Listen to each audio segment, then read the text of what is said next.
ಕನ್ನಡ ವ್ಯಾಕರಣ ಜೋಡುನುಡಿಗಳು. ಅರ್ಥಪೂರ್ಣವಾದ ಎರಡು ಬೇರೆ ಬೇರೆ ಪದಗಳು ಜೊತೆ ಜೊತೆಯಾಗಿ ಬಳಕೆಯಾಗುವುದಕ್ಕೆ ನಾವು ಜೋಡುನುಡಿ ಎನ್ನುತ್ತೇವೆ. ಅರ್ಥಪೂರ್ಣವಾದ ಎರಡು ಬೇರೆ ಬೇರೆ ಪದಗಳು ಜೊತೆ ಜೊತೆಯಾಗಿ ಬಳಕೆಯಾಗುವುದಕ್ಕೆ ನಾವು ಜೋಡುನುಡಿ ಎನ್ನುತ್ತೇವೆ. ಉದಾಹರಣೆಗೆ, ಅಲ್ಲಿ ಇಲ್ಲಿ, ಗೊತ್ತು ಗುರಿ, ಸುತ್ತ ಮುತ್ತ, ಆಳು ಕಾಳು,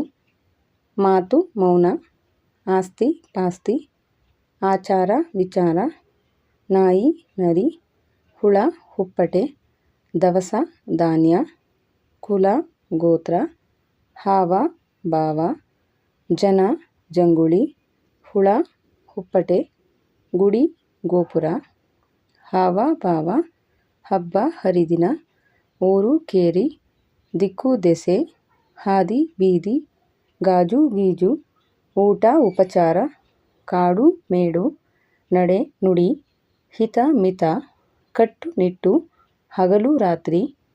ರೀತಿ ನೀತಿ, ತಿಂಡಿ ತೀರ್ಥ, ಏಳು ಬೀಳು, ಮದ ಮತ್ಸರ, ಆಳು ಕಾಳು, ಹೊತ್ತು ಗೊತ್ತು, ಕಷ್ಟ ಕಾರ್ಪಣೆ, ಬಂಧು ಬಳಗ, ಕಸ ಕಡ್ಡಿ, ಜಪ ತಪ, ಗೆಡ್ಡೆ ಗೆಣಸು, ಹಣ್ಣು ಹಂಪಲು, ಏರು ಪೇರು, ಪಂಡಿತ ಪಾಮರ, ನಾಡು ನುಡಿ, ಜೋಗಿ ಜಂಗಮ,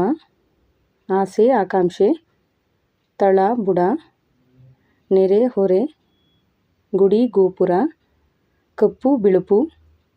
ಸಾಧು ಸಂತ, ದೇವರು ದಿಂಡಿರು, ಹೊಡಿ ಬಡಿ, ಕೆರೆ ಕಟ್ಟೆ, ನೆಂಟರು ಇಷ್ಟರು, ಗಿಡ ಗಂಟಿ, ಮನೆ ಮಠ, ಹೊಲ ಗಿಲ, ಪಚ್ಚೆ ಪೈರು, ರೀತಿ ರಿವಾಜು, ಕೋಲು ಗೀಲು, ಮುಳ್ಳು ಗಿಳ್ಳು, ಸುಳ್ಳು ಗಿಳ್ಳು, ಕೂಲಿ ನಾಲಿ, ಹಾವು ಗೀವು, ಪುಸ್ತಕ ಗಿಸ್ತಕ, ಊಟ ಗೀಟ,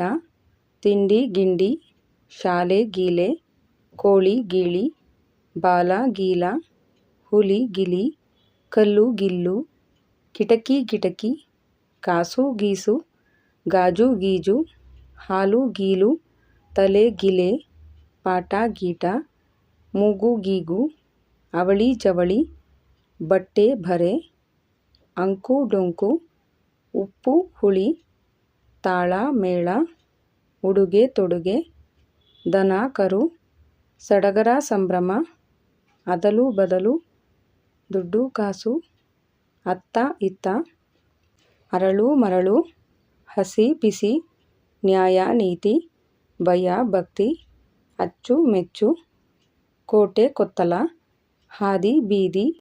ಹಣ್ಣು ಕಾಯಿ, ಮಳೆ ಬೆಳೆ, ಬುದ್ಧಿ ಗಿದ್ದಿ, ಪಾಪ ಪುಣ್ಯ,